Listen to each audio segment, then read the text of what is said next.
When you look at a tree, you may notice only the branches and leaves. A closer look shows that there's actually a great deal more going on.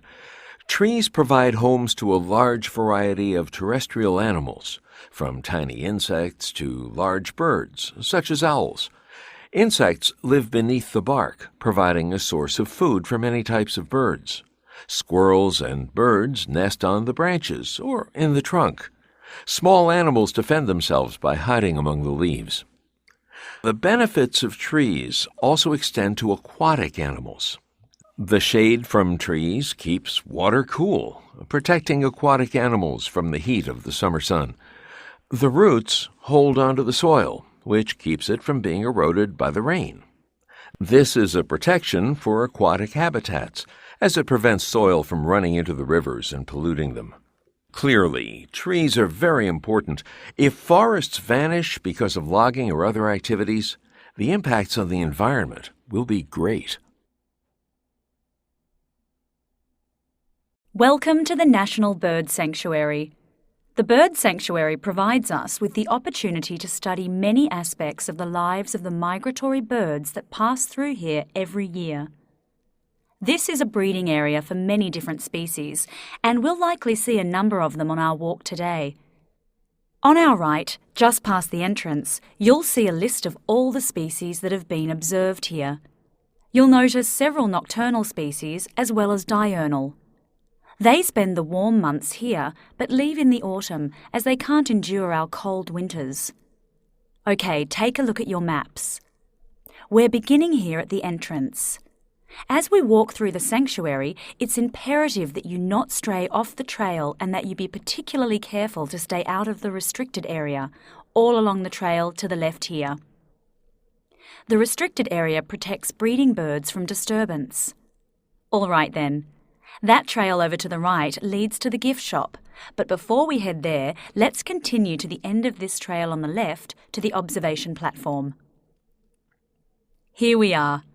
We can look out over the wetlands from here and observe the water birds. I'll leave you here to observe as long as you like, and I'll meet you afterward at the gift shop. It's at the end of that trail I pointed out to you earlier. Before I leave you, I'd like to remind you that this bird sanctuary was built entirely by volunteer labour and donations. You can imagine what a feat that was and what it takes to maintain it. Please consider giving a donation before you leave. You'll find a box for that purpose along the trail right before you arrive at the gift shop.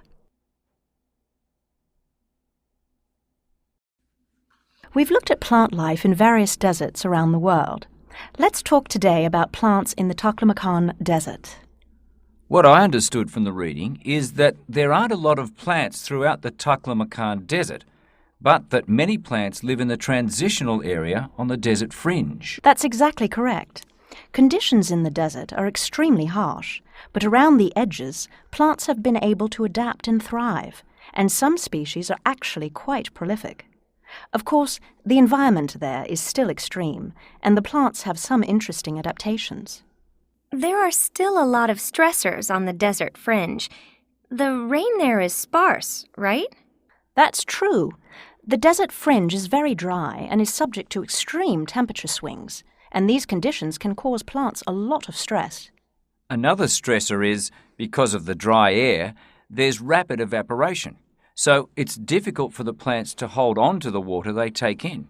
I read that some plants are actually able to determine when they've lost enough moisture and have the ability to close their pores so they don't lose more.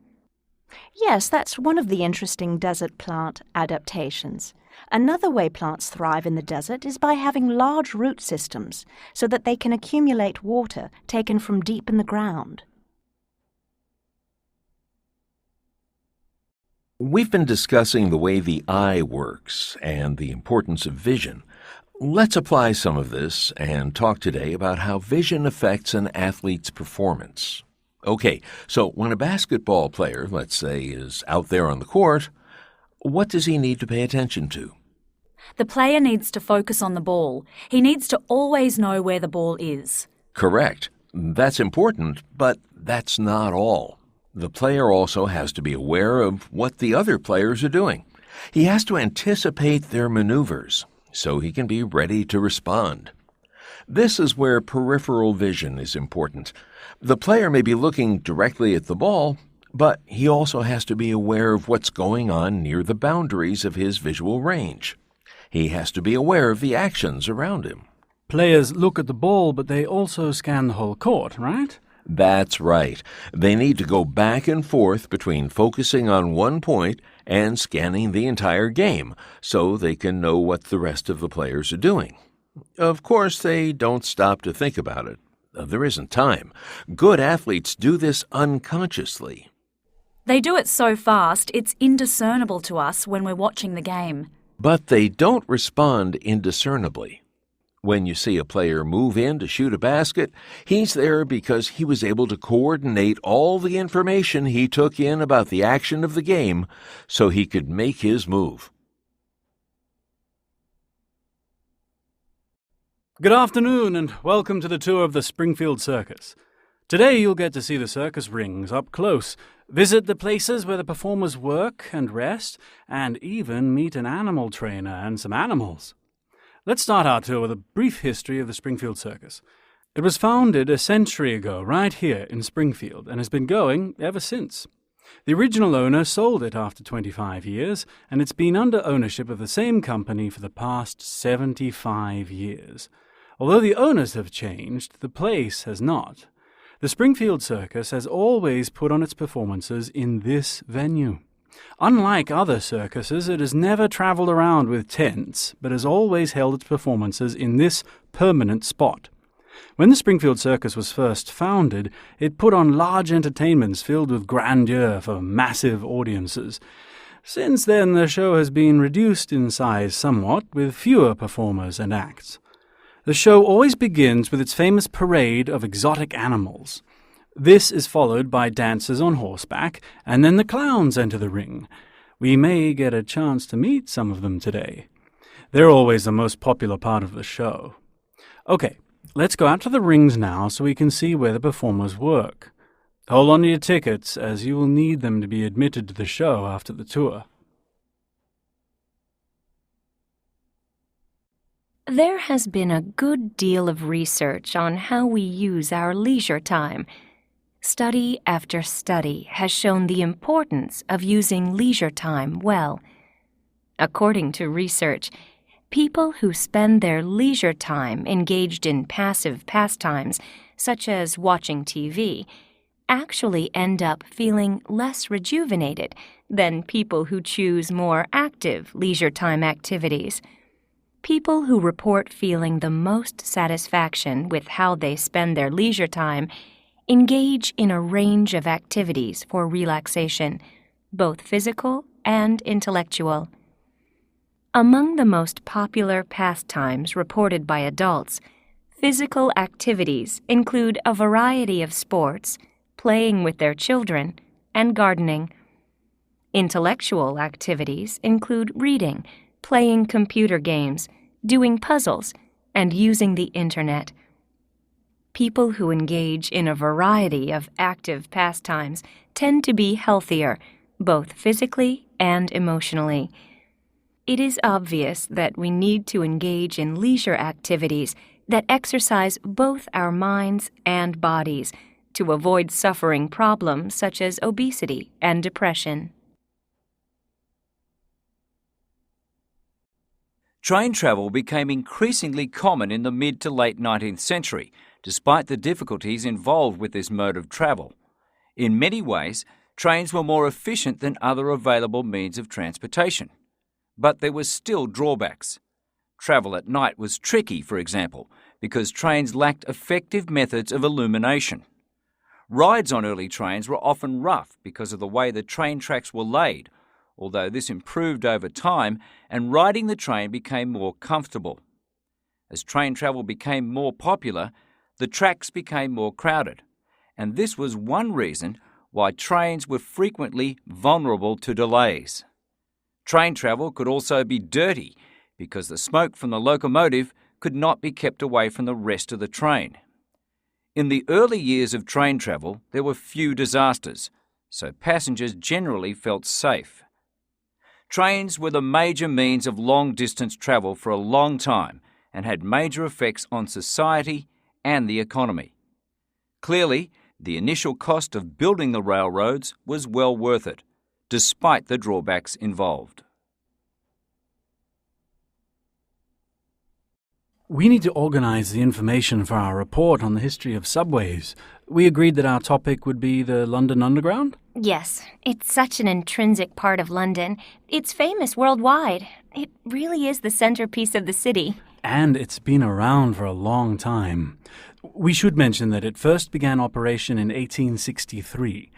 I think it's important to point out that at that time they used steam engines to pull the trains. Yes, that's really important information because steam engines were intrinsic to the way the system was built.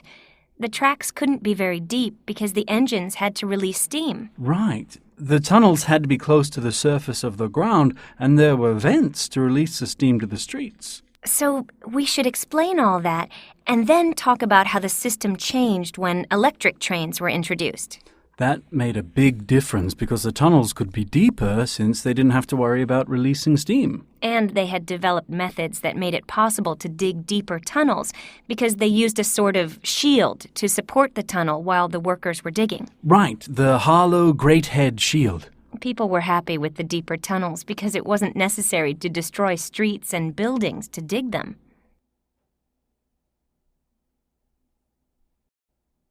Welcome to City Bus Tours. Our tour today will take us not only through the city, but also to some of the nearby suburbs as we explore the historical development of the area. Before we begin, let's take a look at this map, which shows the places we'll be visiting today. We'll start here on the west side of the river, which is all urban area.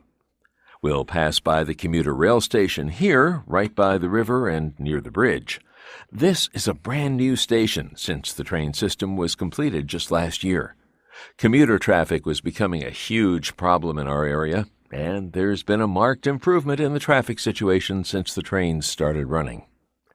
After we look at the station, we'll cross this bridge, which spans the Rocky River. The bridge was built 100 years ago. At that time, we had the city on this side, but it was all rural area on the other side of the bridge. The building of the bridge accelerated development on the east side of the river, and now it's a growing suburban area with a lot of sprawl. On that side of the river, we'll take a look at some historic houses that still exist there, and then stop for lunch at Miss Mary's restaurant. Welcome to the university's Museum of Ancient Studies. As you may be aware, this museum was created by professors and students as a place to exhibit objects and information about ancient civilizations that they've uncovered in their research. Visiting scholars to the university have also contributed a great deal to the museum, and there's a room created especially for items they've donated.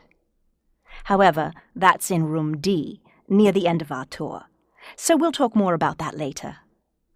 We'll begin here, near the entrance in room A. This room is all about agricultural tools. It encompasses tools from several different cultures, and it's interesting to note the similarities and differences among them. You'll also find a few examples of agricultural-related objects in room C, where we have an exhibit of items found in more recent excavations, but most of them are here in this room. Let's move ahead now to room B. This is my favorite part of the museum.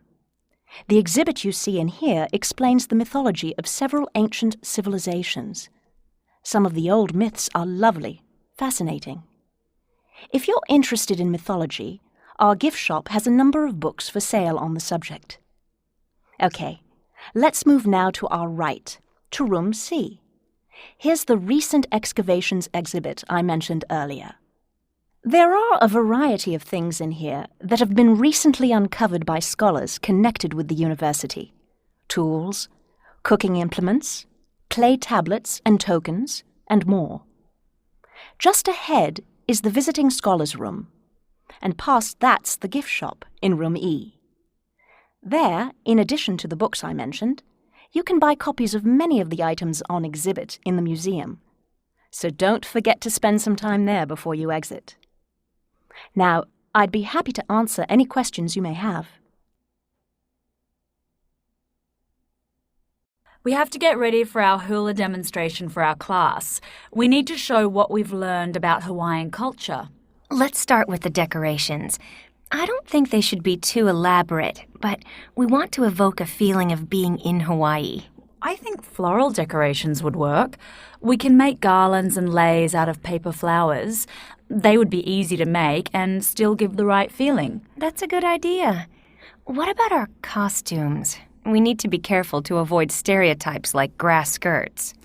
Since we're going to demonstrate the ancient style of hula, we don't need elaborate costumes. We can make simple costumes that look like tapa bark. Okay, I guess that wouldn't be hard to do. What about garlands of leaves? Aren't they part of the traditional costume? Yeah, they are, but I think the tapa skirts are enough. Otherwise, we'll spend all our time making decorations and costumes. I suppose so. No garlands then. But we do need an altar.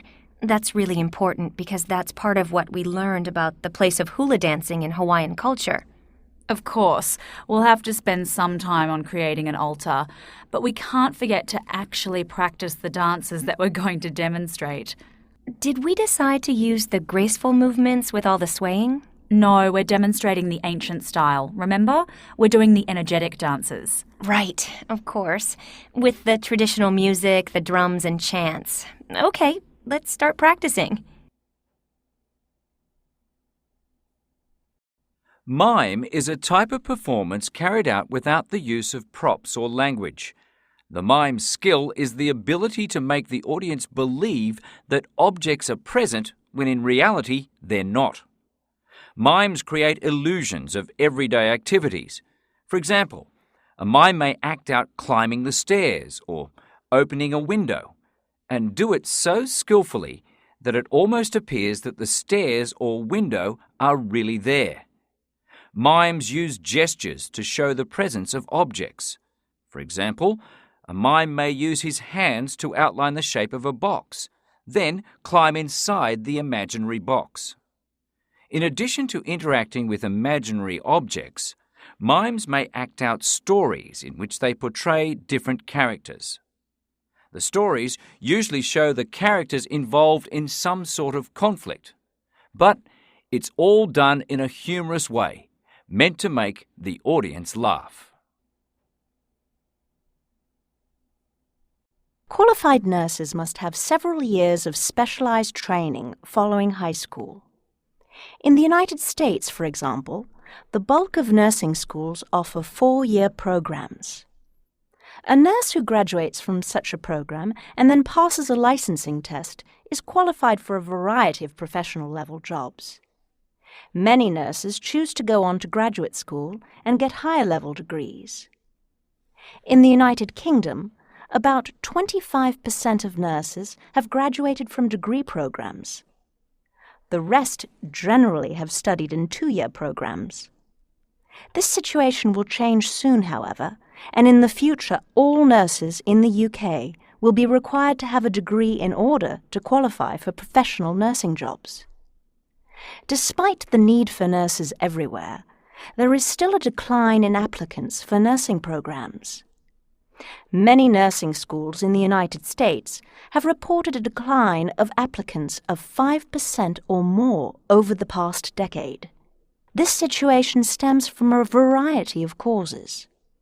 An important one is that more women are interested in professions such as doctor or lawyer, which in the past were considered to be men's professions. It's been estimated that there will be 114,000 vacant nursing jobs in the United States by the year 2015. Hello, is this the hospital fitness centre? Yes, I'm Tim Smith, a trainer here. How may I help you? I'm interested in taking classes. Just let me take down your information. May I have your name? Yes, it's Amanda Clark. That's Clark, C-L-A-R-K. R.K. Right. And what kind of classes were you interested in? I need to get some exercise. Do you have aerobics exercise classes? Yes, we do. We have several levels of exercise classes. Are you a beginner? Yes, I am for aerobics classes, but I've taken other classes previously. I took yoga classes last year. So, you've taken yoga classes. Very good. And why are you interested in exercise classes with us now? Do you have a referral? Yes, I do. My doctor told me to call you. I've been feeling depressed, and she said it would improve my mood. I think we'll be able to help you with that problem.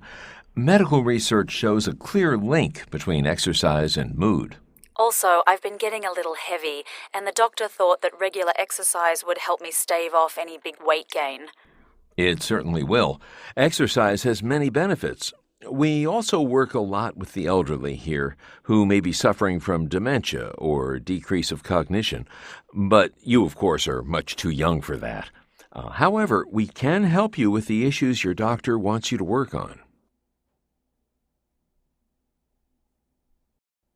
Our lab assignment is due soon. We need to go over the steps to follow for our experiment. The professor gave us an outline. We're investigating the effects of certain substances on a certain type of bacteria, right? So the first thing we have to do is grow our culture in the lab. Right. Okay. Then we'll have to introduce the different substances to the culture. Yeah, and then carefully monitor it at regular intervals. I think every 12 hours would be about right. We should take turns doing that. Good idea. Let's leave a notebook in the lab so we can each record what we see. We'll have to ascertain whether there are any changes. Yes, it's fairly straightforward, isn't it? At the end, we'll get together to write up the report. We'll have to describe the outcome. Okay. I'm ready to get started. Good morning and welcome. I'm sure you'll enjoy your visit to this archaeological site. One of the greatest mysteries of this site is the question of how it was built. How were the ancient people able to construct such spectacular buildings out of such heavy stones without the help of modern technology? We'll explore this and other mysteries pertaining to their culture during our tour today. Before we begin, let me go over a few restrictions. In order to preserve the site, we ask you to walk only on the network of paths, which is clearly marked. After the tour, you may walk around the site as you please, but remember that you can access the buildings only between 10 o'clock and 4 o'clock. The grounds stay open until 6. You can access any building you wish on your own except for the ceremonial area.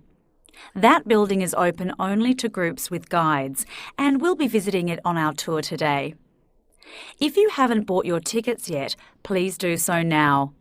They're available over here at the counter, $15 for adults and $10 for children. After the tour is over, you might want to visit our gift shop, where we have an array of native crafts for sale. Good afternoon. Excellent eco tours. Hello. Yes, I have a vacation coming up, and I haven't taken a pleasure trip in a long time. I'm interested in ecotourism. Can you tell me about any trips you have coming up soon? My vacation is in January. I'd be happy to help you. Let me just take down your information. What's your name, please? Bob Henderson. What kind of tour are you interested in? Our most popular tours are the Wilderness Adventure Tour and the Local Culture Tour. Tell me more about the first one. That's a nature tour. We take you to a remote area of the rainforest where you learn all about the local plants and animals. It sounds interesting, but I'm a little wary of tours that feature wild animals. Don't worry. You'll be in the hands of experts, and everything will be perfectly safe. Also, there will always be a barrier between you and the animals. It sounds like an interesting trip. It is. Shall I sign you up for the Wilderness Adventure Tour, then? Yes. What are the dates? January 12th through the 25th. That sounds perfect. I have a question about the accommodations. What are they like? There are 2 types. You have a choice between a fairly basic hotel or camping at the campground. Oh, I definitely prefer the campground. Great. I'll put you down for that. Now, do you mind if I ask you something? How did you hear about our company? Did you see our publicity somewhere? Yes, I saw it in a travel magazine. Good afternoon. Learning Vacations Limited. May I help you? I'm interested in taking a learning vacation. I understand you organize vacations with painting classes. We do. We offer learning trips for a broad range of tastes and interests, and painting trips are among the most popular. Do you have a particular destination in mind? Not really. I'd just like to go someplace pretty with colorful scenery for painting and maybe some nice ocean breezes. Then you would probably be interested in our painting trip this summer. You spend 2 weeks at a beach resort in Mexico and attend painting classes under the supervision of university art professors. University professors? That's impressive.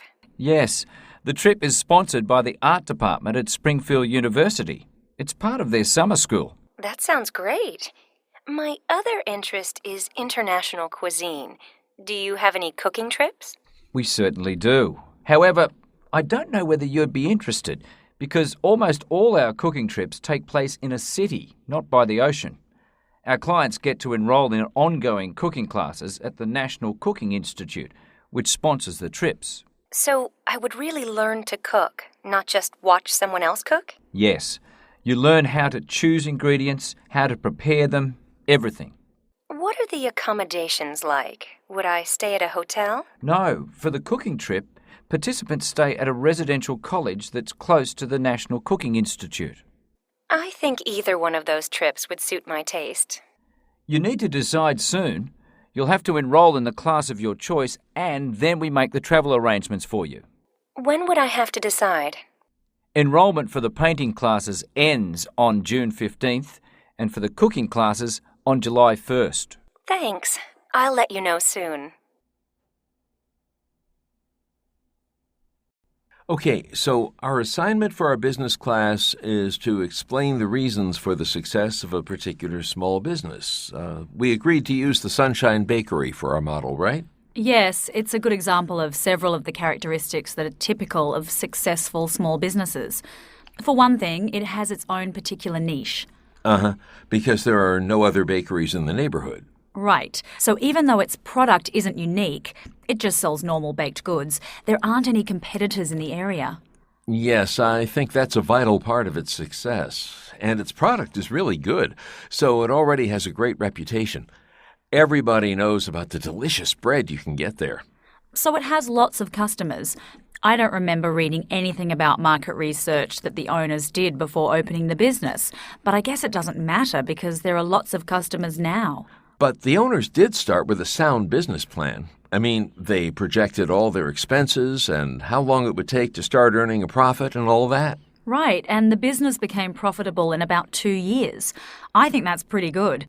And since they had enough financial support to start off with, they were able to keep the business afloat until then. Okay, so let's start writing up these ideas for our report. We'll talk today about promoting new products. Your main goal in promoting your products is to create brand loyalty, a bond between you and your customers. That way, your customers will keep coming back to you. How do you do this? The main point is to make your customers feel that your brand is somehow special, so that they'll feel special when they buy it.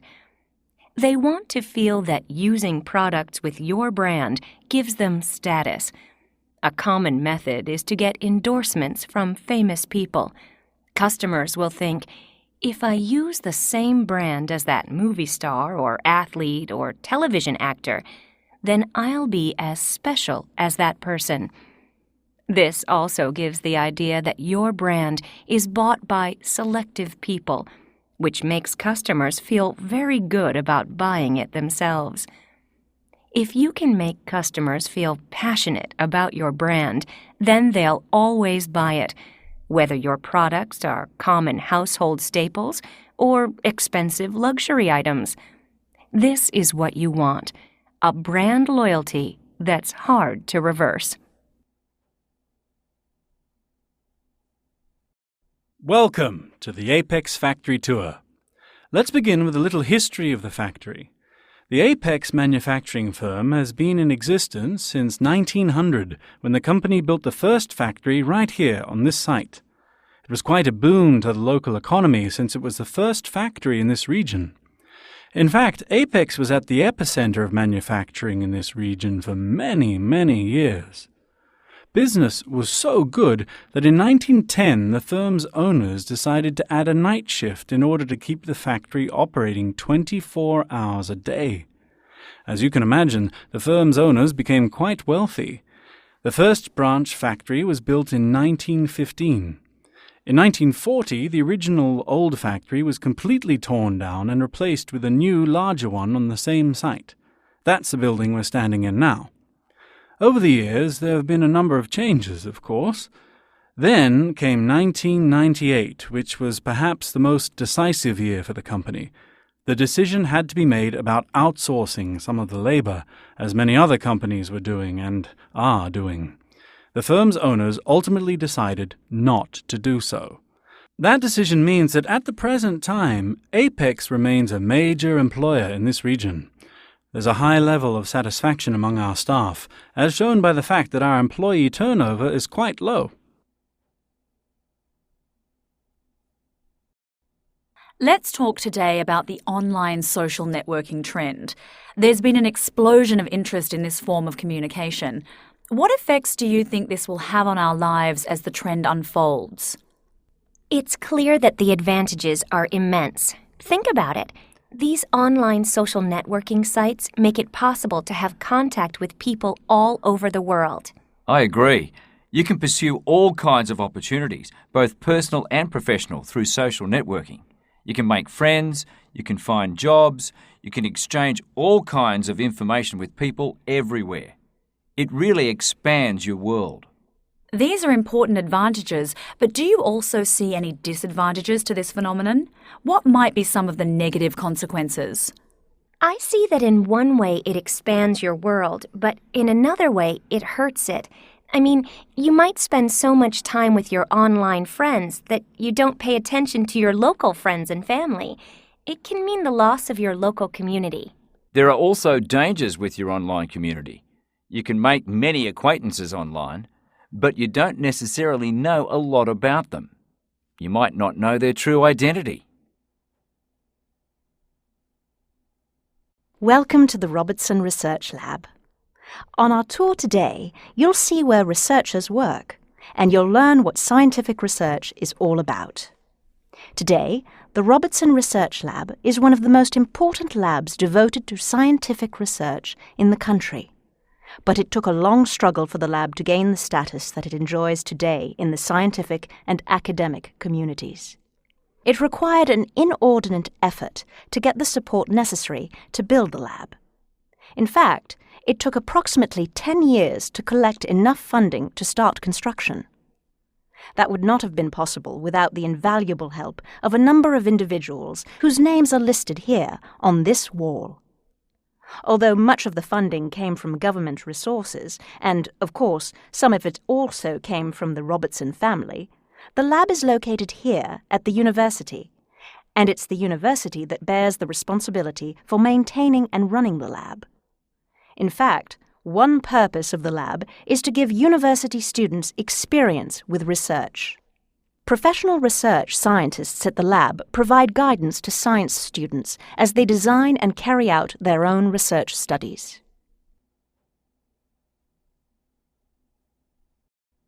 We have to plan our report on wheelchair accessibility in this building. The professor wanted us to see what accommodations are already in place and what changes need to be made. Right. So the first thing we need to do is walk around the building and see what's here. We've already done some of that. I have anyway. I measured the corridors, and they're wide enough to accommodate wheelchairs. That's good to know, because I measured some doors, both exterior and interior, and none of them have the necessary width. Then that's the first recommendation we'll have to make, wider doors. I think the building's exterior is fine. There's a ramp at the front entrance, so wheelchairs can get inside the building easily. That's true, but didn't you notice that there aren't any curb cuts? The curb is too high for a wheelchair to get over. So there's a parking place for disabled people in front of the building, but they still can't get a wheelchair over the curb and onto the sidewalk. Yeah, I guess that really would be a problem. so we'll have to recommend curb cuts. The building already has an elevator, so wheelchairs can get to all the floors. Right, so elevators aren't a problem. What about the light switches? Are they low enough on the walls? Yes, I tested some of them by sitting in a chair. They're low enough to reach. As teachers, when you plan your lessons, you'll need to keep in mind the different learning styles of your students. Remember that visual learners need to see things. Allow them to sit where they can easily see your face as you give the lesson. Remove any obstructions that might prevent this. Include visual items such as diagrams and pictures in your lesson to address the needs of these students. Auditory learners need to hear things. When they read, they may want to hear the words as well as see them, so allow them to read aloud and to recite information they're studying. Don't hinder their learning by requiring them to keep quiet during study time. Kinesthetic learners need to do things. To help these students, include activities that give them opportunities to move around and to manipulate items. While students may have different learning styles, they all have one thing in common: the need for frequent encouragement. Welcome to the City Homeschooling Association. Most of you are interested in homeschooling your children, and I know you have many concerns and questions about how to begin. I'll start by explaining to you the legal requirements for homeschoolers in our city, and then in the latter part of the program, you'll have a chance to ask questions. There are certain things that are compulsory for homeschoolers in our city. First, to start, you'll need to inform the city that you plan to homeschool your children. Many people think that they'll have to hire professional tutors for their children, but that isn't required. Nor do you need to have prior teaching experience yourself. You do, however, have to follow an educational program mandated by the city, which addresses all the same subjects that are taught in the local schools. The city can provide you with textbooks, but even though the vast majority of families choose to use these books, they aren't required. You can use any books you want as long as you follow the city's program. Periodic tests, usually twice a year, are required by the city. You can give them to your children in your home and send them to the Board of Education for scoring. It's easy to do and doesn't cost any money. At the end of the school year, you have to submit a report to the city, which is also simple to do. It's a short report, and the city provides you with easy-to-follow guidelines. Homeschooling is no longer considered a novel idea, but is becoming more widespread. There are a lot of experienced families around who can help you get started. I asked you to read an article about recognizing gifted students in the classroom. So, tell me, how can a teacher recognize gifted children? One thing gifted children do is read. They usually read books for older children or sometimes books for adults. Yes, that's an important sign. Profoundly gifted children, especially, may be seen reading adult books at a very early age. What else? When it comes to problem solving, gifted children use sophisticated approaches, unlike their peers. Not all the signs of giftedness are positive. Gifted children might be bored in the classroom and behave badly. They often need help with discipline. That's exactly right. And one reason why it's so important to recognize these children and place them in the proper environment and give them the support they need. One way to support them is to give them constructive activities that are interesting to them. If they don't have activities that satisfy their inquisitiveness and creativity, that's when discipline can become a problem. And of course, we need to provide a special curriculum for these children. They need more than just some interesting activities. They need a whole course of study that matches their abilities. When you have an invention that you think you can sell, you have to protect it. You must get a patent so that there will be no infringement on your rights to produce and sell the device you've invented. The first thing you must do is find out if anyone else has a patent on a similar type of invention. This is called a patent search. Often, people hire specialised lawyers to do this for them. Once you've ascertained that there are no patents on inventions similar to yours, then you can get an application and file it with the Patent Office. Generally, you'll have to pay a fee when you send in the application. Next, you can start looking for investors.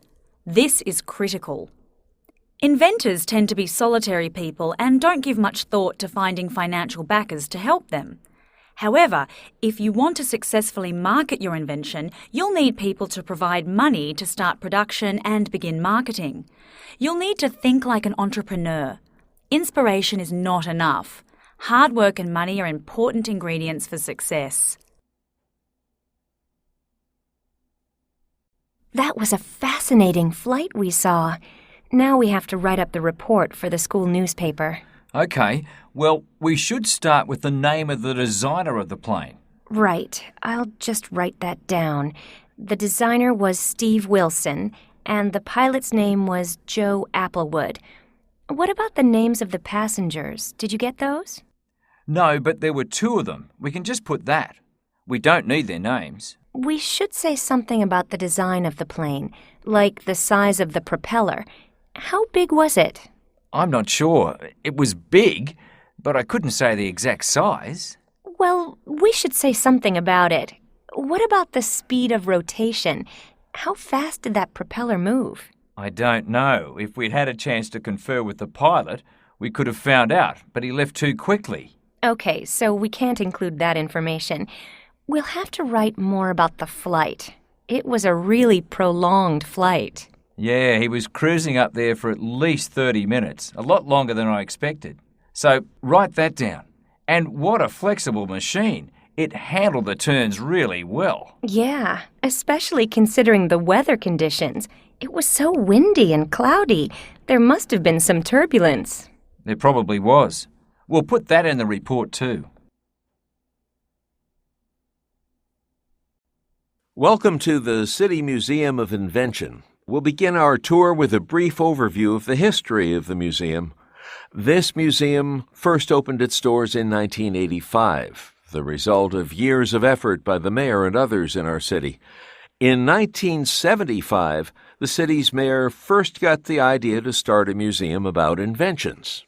After he got several experts interested, he set out to rally the necessary funds.